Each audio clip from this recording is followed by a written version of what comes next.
Армысыздар. Енді бүкіл Қазақстанда, бүкіл қазір Евразияда май құрлығында деп па, ауа райы көктемге сай емес. Сол жағдайды қазір білгім келеді. Қалай болады, не болады, неге бұндай суытып жатыр? Көктем келе ме? Жылы киімдеріміз киеміз ба? Наурыз болып кәдімгідей біздің санамызда қалай қалыптасты, наурыз болып солай жаңа жылды күшті тойлаймыз ба, соны қазір көрсек. Ауа райы қалай болады осы апта, осы айдың соңына дейін? Табиғат ана не дейді?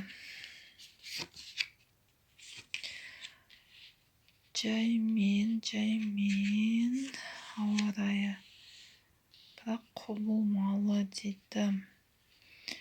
Жер ана бізді жақсы көреді, өте сезімтал, өте сондай нәзік.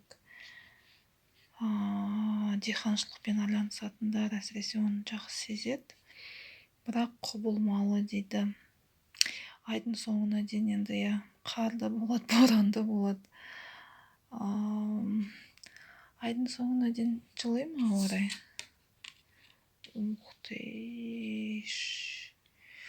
Жоқ, осылай алай-дүлей болады екен. Жарайды, сонда біз сәуірді күтеміз ба? Әлде жылып жақсы болып өзінің бір несін бере ма? Сәуірді күтеді екенбіз. Енді амал жоқ, енді табиғат анаға ештеме дей алмаймыз. Оған енді Құдайдың өзі жауапты, сондықтан біз тек пендеміз. Сол табиғи заңдылықтарды сақтап жүреміз. Жылы киініп жүріңіздер, денсаулықтарын сақтаңыздар, ағарған көбірек ішіңіздер, су көбірек ішіңіздер, жеміс-жидек жеңіздер, өз-өздеріңіз күтіңіздер. Сол бәрі енді бір Құдайдың қолында.